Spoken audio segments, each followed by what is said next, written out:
Mais de volta ao vivo. E olha, pessoal, estar com o corpo em forma e com a saúde em dia é o que todos almejam, né? Mas para isso, os exercícios físicos são fundamentais. Muitos fogem das academias e preferem as atividades ao ar livre. Mas saiba que mesmo para esses casos, a sua alimentação e a forma como você faz o exercício devem estar focados de acordo com o seu objetivo. E são essas as orientações que a gente te passa agora. Olha só. Exercícios físicos ao ar livre fazem bem para o corpo, para a mente e para a saúde. Hoje eu convidei um personal trainer e também uma nutricionista para te passar algumas dicas sobre exercícios de qualidade e efetivos, nutrição adequada para que você tenha mais qualidade de vida.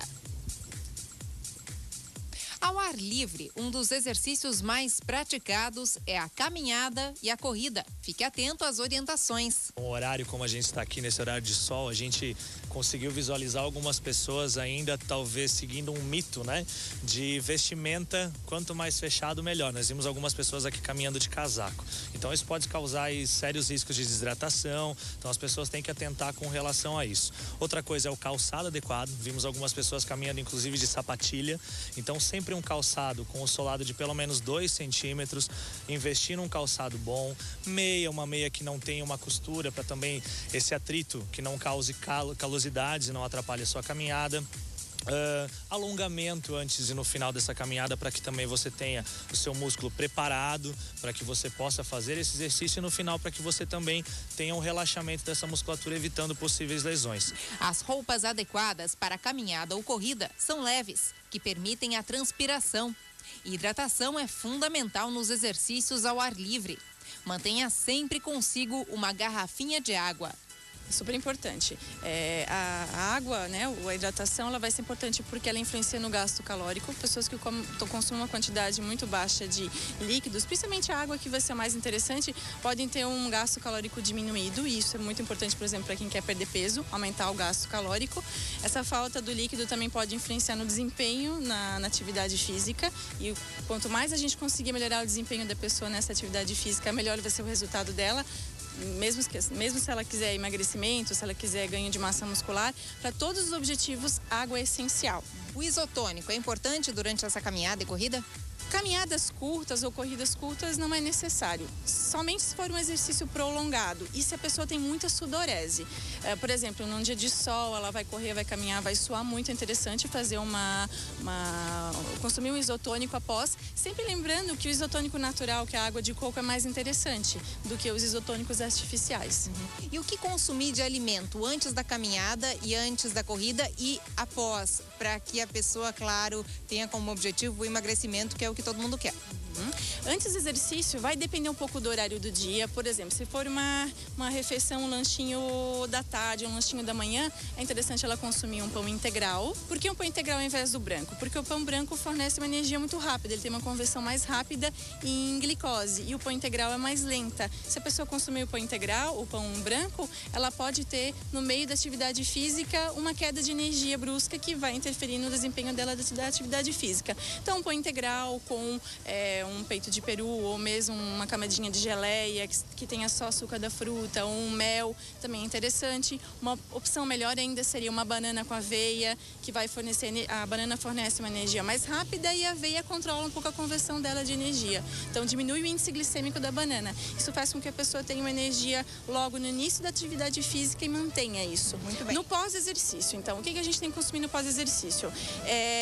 Uma caminhada leve, uma corrida leve, poderia consumir uma quantidade média de proteína. Por exemplo, no meio da tarde é difícil fazer um pedaço de carne ou um omelete. Seria mais interessante um suplemento, um whey protein, que é um dos suplementos que tem nos estudos científicos um maior resultado.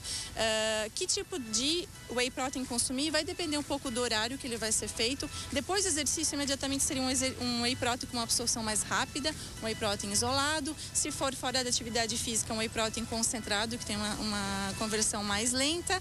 Então, após o exercício, tem que ser uma proteína. Em alguns parques, aparelhos simuladores de musculação estão presentes. É uma forma de se exercitar além depois da caminhada. Esses aparelhos, eles são projetados para alguém específico. Então, uma pessoa que tem uma perna um pouco mais alongada ou um braço mais alongado, talvez a ergonomia desse aparelho não vai ser boa para ela. E mesmo que a carga aqui seja leve, que é uma sobrecarga específica, pode vir a causar algum tipo de lesão. Aqui, as crianças também se divertem. Recreação, brincadeira e atividade desde cedo. Aqui, apesar de parecer uma coisa inocente, também pode causar algum tipo de lesão, porque elas também estão em processo de formação óssea. Então, procurar buscar os movimentos naturais, as práticas esportivas orientadas, um voleibol, um futebol, enfim, as atividades recreativas ou os próprios playgrounds. Lá a criança vai trabalhar com as suas qualidades físicas. Se ela tiver força para subir 3 degraus, ela sobe 3. Se ela tiver força para subir 10, ela sobe 10. Se ela tiver força para se pendurar e permanecer pendurada, ela vai conseguir fazer isso. Quem pratica exercícios mais pesados, mesmo que for ao ar livre, deve modificar também a alimentação. Quando o objetivo é ganho de massa muscular, tem que se ingerir um pouco mais de carboidratos. Teria que ser uma quantidade maior de pão integral, ou ainda mais interessante seriam aí uma batata doce ou um arroz integral, um suplemento que forneça carboidrato, por exemplo, um suplemento que é a maltodextrina, que oferece uma energia um pouco mais contínua também. Se essa pessoa vai exceder 1h30 de treino, é interessante ela já ter mais uma carga de carboidrato, poderia ingerir aí um isotônico que tem um pouquinho de carboidrato junto, ou a maltodextrina novamente no meio desse exercício. Tem que ter carboidrato e proteína juntos antes e depois do exercício. Antes do exercício é uma quantidade maior de carboidrato e menor de proteína, e depois do exercício vai ser uma quantidade maior de proteína e menor de carboidrato. Quem anda de bicicleta deve estar com a coluna sempre ereta e com o banco mais acima, para evitar que o joelho ultrapasse a linha de 90 graus na pedalada. Dificilmente as pessoas obedecem essas normas. A gurizada, principalmente, pedala com o banco mais baixo, por uma questão de estilo, né? Fica mais estiloso, mas isso com o passar do tempo pode trazer lesões, então sempre estar atento a essas coisas. Consciência corporal. O exercício deve ser bonito visualmente. Movimento e postura corretos indicam que a sua prática está caminhando no sentido certo.